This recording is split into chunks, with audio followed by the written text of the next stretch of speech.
പറവൂർ കെടാമംഗലം സദാനന്ദൻ സ്മാരക കലാസാംസ്കാരിക വേദിയുടെ ആഭിമുഖ്യത്തിൽ കേരള സംഗീത നാടക അക്കാദമി അവാർഡ് ജേതാക്കളായ കാതികർ കൈതാരം വിനോദ് കുമാർ, ഞക്കാട് ശശി, നാടക പ്രവർത്തകൻ ബാബു ആലുവ, ഗുരുവായൂർ ദേവസ്വം ബോർഡ് അംഗമായി നിയമിക്കപ്പെട്ട KP വിശ്വനാഥൻ എന്നിവരെ ആദരിച്ചു. ജില്ലാ പഞ്ചായത്ത് അംഗം AS അനിൽകുമാർ സമ്മേളനം ഉദ്ഘാടനം ചെയ്തു. പുളിമാത്ത് ശ്രീകുമാറിന്റെ അധ്യക്ഷതയിൽ ചേർന്ന സമ്മേളനത്തിൽ ഇടക്കൊച്ചി സലീംകുമാർ, സൂരജ് സത്യൻ, വിനോദ് കെടാമംഗലം, AS ദിലീഷ്, രാജീവ് നരിക്കൽ, അഡ്വക്കേറ്റ് സുജയ് സത്യൻ തുടങ്ങിയവർ സംസാരിച്ചു. കെടാമംഗലം സദാനന്ദൻ എന്ന് പറയുന്ന മഹാപ്രതിഭയുടെ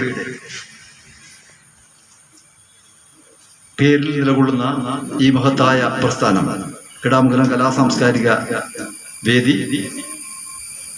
വിവിധമായിട്ടുള്ള വ്യത്യസ്തങ്ങളായിട്ടുള്ള പരിപാടികൾ, കഥാപ്രസംഗ സംബന്ധിയായിട്ടുള്ളതും നാടക സംബന്ധിയായിട്ടുള്ള കലാപ്രവർത്തനവുമായിട്ട് ബന്ധപ്പെട്ടുമായിട്ടുള്ള നിരവധി പരിപാടികൾ സംഘടിപ്പിക്കാറുണ്ട്.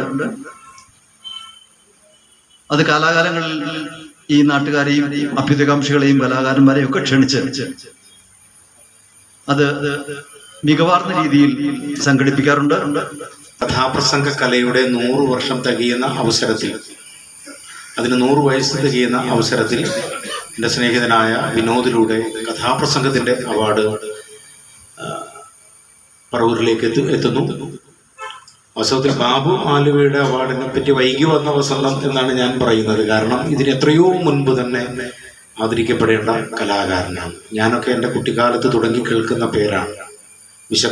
കുടുക്ക, അല്ലെങ്കിൽ അഥവാ വിശക്കുന്നവൻ്റെ വേദാന്തം, ഒരുപാട് നാടകങ്ങളാണ്. അദ്ദേഹത്തിൻ്റെതായിട്ട് സംഭാവനയുണ്ട്.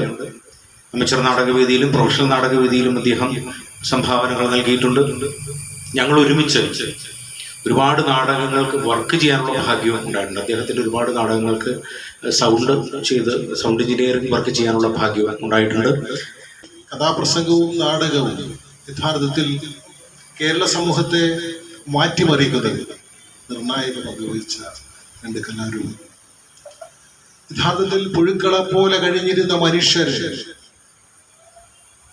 മണ്ണിന്റെ അവകാശികളാക്കി മാറ്റാൻ, ഈ നാടിന്റെ അധികാരികളാക്കി മാറ്റാനും കഴിഞ്ഞത് നാടക പ്രവർത്തകരും കഥാപ്രസംഗ പ്രവർത്തകരും ചേർന്ന് നടത്തിയ പ്രവർത്തനത്തിന്റെ ഫലമാണ് എന്ന് പറയാതിരിക്കുക. അവരുടെ പ്രവർത്തനങ്ങളാണ് ഈ നാടിനെ ഇങ്ങനെയാക്കി മാറ്റിയത്.